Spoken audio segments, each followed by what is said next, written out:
Hey everyone, welcome back. Dr. Leith here, and today I'm going to go over the trauma and stressor related disorders in the DSM. So this is the one that would have post-traumatic stress disorder in it and adjustment disorder, and those are two really critical diagnoses to be familiar with. So let's go ahead and jump in. So the first part to understanding working with these disorders and making the diagnoses is understanding what is trauma. And what you'll see for every one of the diagnoses in this section is that there has to be some outside event that occurs before the symptoms in order to make the diagnosis. So in other words, a person who has not had a traumatic event or who has not experienced trauma cannot, by definition, have PTSD or any of the traumatic disorders. There has to be a traumatic event first.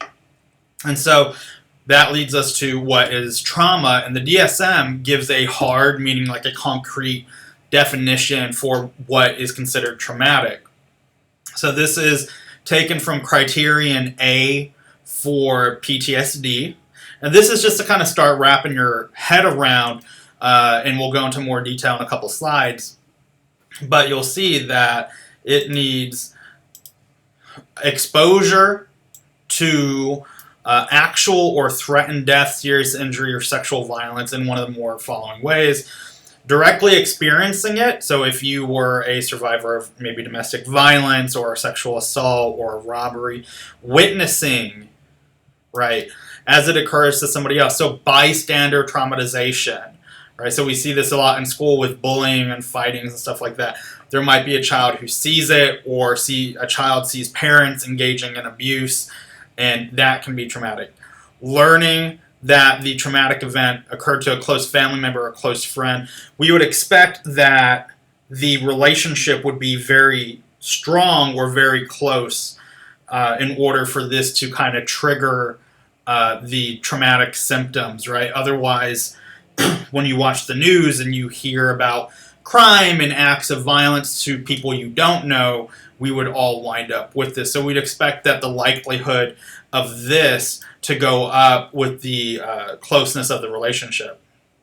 And then experiencing repeated or extreme exposure to aversive details. So first responders collecting human remains, investigating child abuse, police officers, even counselors, as you're hearing stories of survivors, right, that can be traumatic, right? We do not include, though, for this one, it does not include electronic media, television, right? So like a child playing a video game, as graphic as they are, or watching like an R-rated movie, we would not consider for trauma. Now I ask you, is what the DSM lists the only type of trauma? Think about it.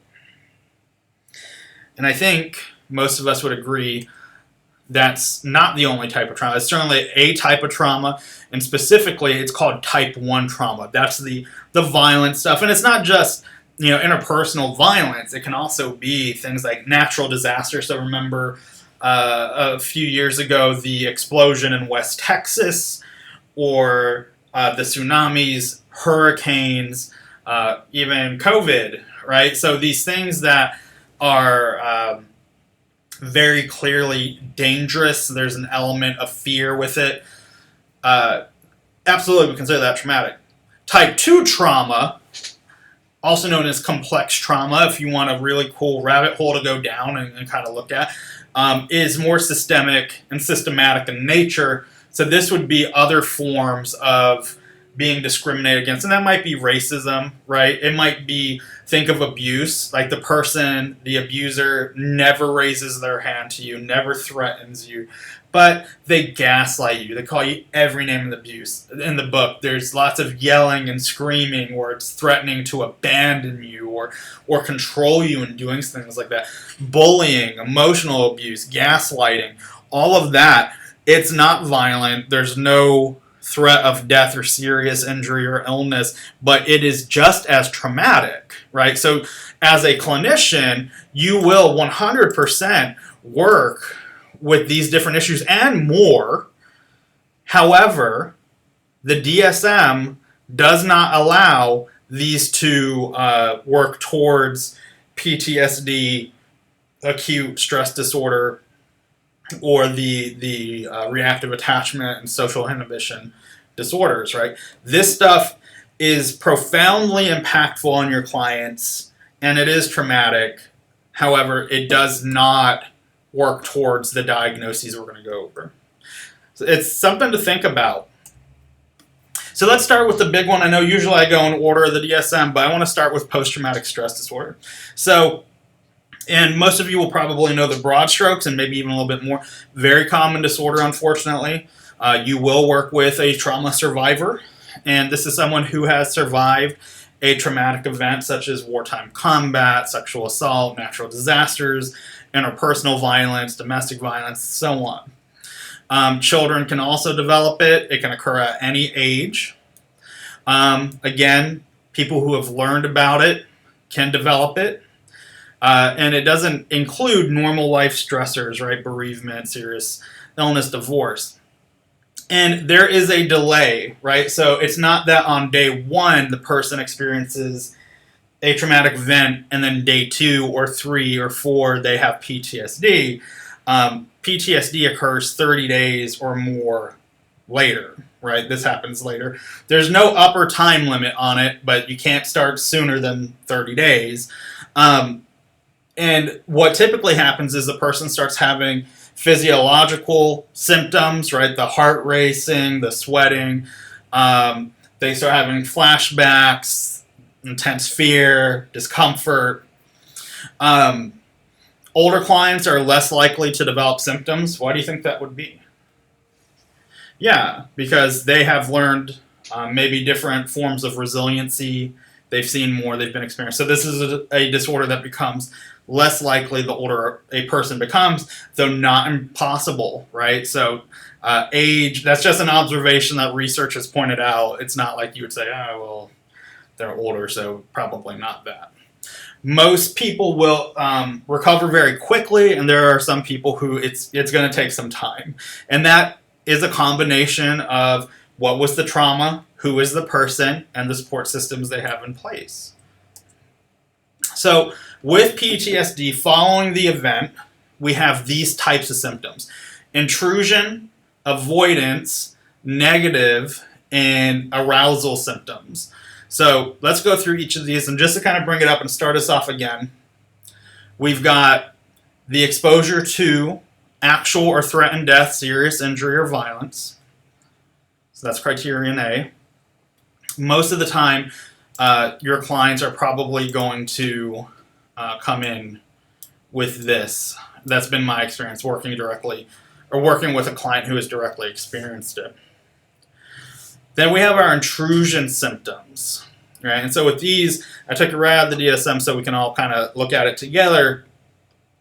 Recurrent, involuntary, and intrusive distressing memory. So this is where it just pops into their head. They just wind up right there. They're replaying it. Distressing dreams, flashbacks, right? Dissociative reactions. When they're exposed to stimuli, it takes them back there. Physiological reactions. And so this is intrusive, just like with OCD. It's like injected into them. They're not wanting it. It just happens, and what they'll report to you is a sensation of, I don't know what happened, I couldn't control it, it just happened, and it ruined it. So you'll notice that here there's kind of a theme of, I have no control over these symptoms. With our next set, avoidance symptoms, right? So this is avoiding memories, thoughts, discussions, right? I don't want to talk about it. Think of someone who saw combat in the military. They might want to avoid watching certain movies, right? I'm not going to watch The Hurt Locker, American Sniper, and things like that. Survivors of sexual assault may not want to discuss that or go to even, support groups because it brings up a lot of those feelings and thoughts. Negative symptoms. So an inability to remember important aspects. They might be distorted aspects when you ask what happened. Negative beliefs about themselves. This is my fault. I'm no good. I deserved it. I'm broken. And again, these are happening so much that it is causing impairment in their life. The distorted cognitions I've seen quite a bit. I worked with one of my favorite clients. He had PTSD, just a very classic textbook version of the symptoms. He was in combat. A close friend of his was killed in this combat situation, and for years and years and years, he felt like I could have saved him. Why didn't I? Because this guy was like, he's a big guy, he's very strong, he's very fit. I could have, picked him up, and I could have slung him over my shoulder and run to safety, and lots of guilt. And as we're working over time, he kind of came to realize that was not the case. Initially, when he brought it up, it was like, we're just feet apart.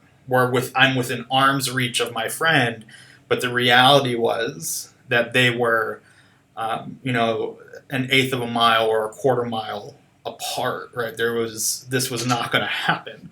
And so there's distortion about what's happened with it. And it's usually in such a way that it makes your client somehow culpable or responsible for what happened. Arousal symptoms, right? So irritability, anger, self-destructive behavior, the hypervigilance, which you would see a lot of, right? Never letting their guard down, right? Always being on edge. Their startle response, we all get startled, but for them it feels life and death. Concentration problems, sleep disturbances, and this has to deal with your body is wound up now, and it does not want to be traumatized again. And so a lot of these symptoms are working towards protecting you. It just goes to such an extreme that it's interfering with the person's life. So before I talk about treatment, and treatment is very possible, let me talk about acute stress disorder. This was added into DSM-4, and this is what you would diagnose prior to PTSD. All the same symptoms, this one just comes first. So if we had a timeline, this helped me a lot. You have your traumatic event. So I'm in a car accident, right? For the first 3 days, we have what's called a normal acute response. So this is, if you've ever had something happen, I hope that all of you never have anything happen to you, but if you're in a car accident or something, the first couple of days you have a hard time sleeping, you keep replaying it, you can't stop thinking about it. That, although uncomfortable, is normal. We call it a normal acute response. And we expect it to sort of burn off after about 3 days. After 3 days and up to 30 days, we say it's acute stress disorder. And these are all the PTSD symptoms that we went over. So the first 3 days, we don't diagnose anything. Even if it's super uncomfortable for the client, that we consider that normal. After 3 days, we say acute stress disorder, and the working assumption is that the person's symptoms would sort of alleviate before the end of 30 days. If it goes on for more than 30 days, it now is PTSD, right? So from the time of the event, we don't do anything for at least 3 days, and then when the symptoms start, it's at acute, and when the acute stress disorders last more than 30 days, we drop that acute diagnosis and leave it with PTSD. So treatment for, you guys get to see that again, acute stress disorder and PTSD. So right now where we're at is EMDR has shown a lot of promise, eye movement and desensitization reprocessing. There are people who are very pro EMDR and people who are not as into it. There is research supporting it. Something that is working as well, if not better, is prolonged exposure therapy.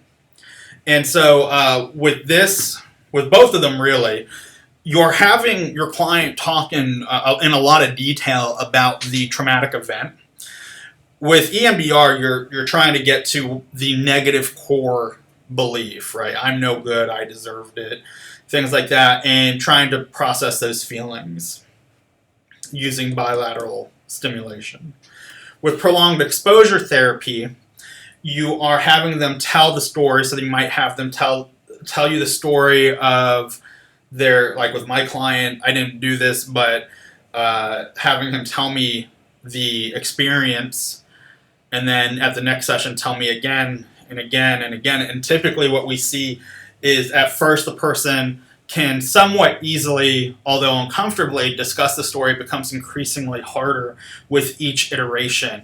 And then between sessions, I might ask them, I want you to watch Saving Private Ryan, I want you to watch The Hurt Locker, I want you to watch American Sniper, these movies, and it's triggering for him. And what happens is he's becoming desensitized to it. The symptoms are kind of going extinct because the body is thinking, I have to be hypervigilant, I have to be on guard to protect myself, and it's interpreting everything as a threat, which is a normal reaction to an abnormal situation. And over time, it is sort of de-escalating that. Mindfulness strategies are great. What to do when you're feeling wound up or keyed up and things like that. How to communicate with your partner are all very critical aspects of treatment for these. And you'll see some other, in the other videos I've posted for this week, you'll see some really great information about why the brain reacts to trauma the way that it does. And that these symptoms are not an indication of a person's weakness or character or anything like that. It has to deal with the brain wanting to protect the person from getting hurt again. Like I said, you get to see this again. So again, 3 to 30 days, acute stress disorder. After 30 days, PTSD. Adjustment disorder. So this is the most common diagnosis in the DSM. It is also the, I'm using air quotes, lightest diagnosis.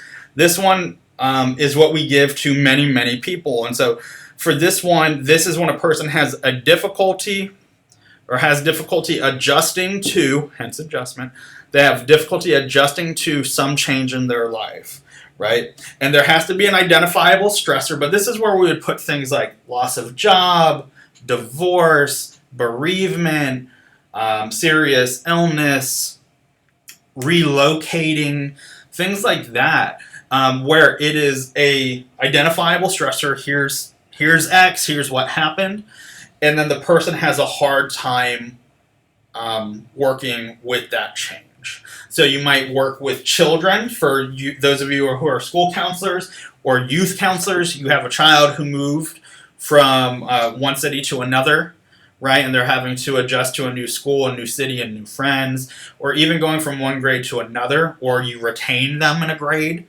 Mom and dad get divorced, or there's a death in the family, and they have a difficult time. And this is where we see people saying, I'm switching over to an adult example, I'm drinking more, I'm eating more, I'm not sleeping, or I just have a quick fuse now, or I'm just not able to focus, right? And so there's some stressor, I'm having a hard time adjusting.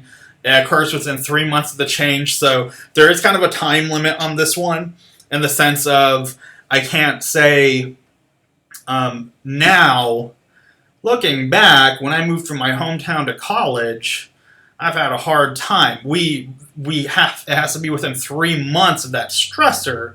And again, the working assumption is that you will adjust. This is, again, the lightest diagnosis to give. It will be the most common diagnosis you give. Unless you're working in a very clinical setting like a hospital or a treatment facility or something. But if you were to talk to private practitioners, I'm willing to bet that they would tell you, yeah, I give this diagnosis a lot. And you'll see that the symptoms are not far-fetched. It's, I am much more emotional, or behaviorally some things have changed. I'm not pursuing hobbies, or I'm doing something more negative more often, and there hasn't been a huge impairment, but I am uncomfortable.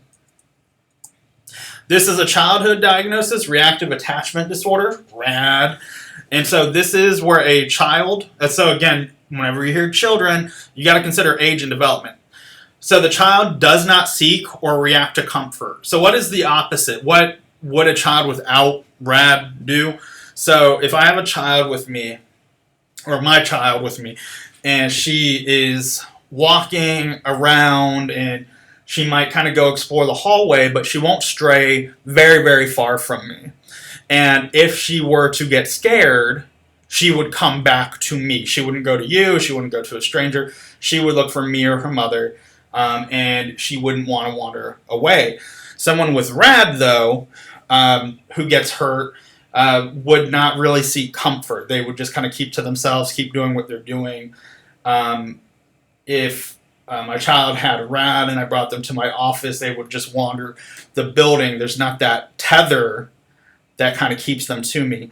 And what I need evidence of is a pattern of extreme and insufficient care. So I've got to get this detailed history. So again, I need to see this before I can diagnose reactive attachment disorder. The flip side of this is disinhibited social engagement. And so this is where I have my child, they might get hurt, again, they would come to me with this. If they fall and skin their knee, they will go with whoever offers them comfort, right? So if there was a stranger who said, "Oh, you poor thing, let me come help you," a child without this would have some wariness and would prefer to be with me. They are as likely to go with a complete stranger as they are with the caregiver. Will act without supervision, right? Especially if someone's there. Again, you need that history of extreme insufficient care. Left untreated, these would most likely develop into personality disorders. So here you're working through, of course, that history, right, and helping learn, perhaps for the first time or relearn if it was a little bit later, how to form proper relationships and caring relationships. This is a shorter PowerPoint for me. I'm sure y'all are getting tired of hearing me talk all the time, so I want you to watch the videos from Jim Hopper. Not the Stranger Things Jim Hopper, but Harvard Jim Hopper. And he's a trauma expert, and I think you'll really like the videos. It does a fantastic job of explaining what happens to your brain during and after a traumatic event, and explains the symptoms and stuff. And that's great education to give to your clients who experience trauma to help them understand why things are happening the way they are. That's going to do it for now. I'll talk to you again soon. Bye-bye.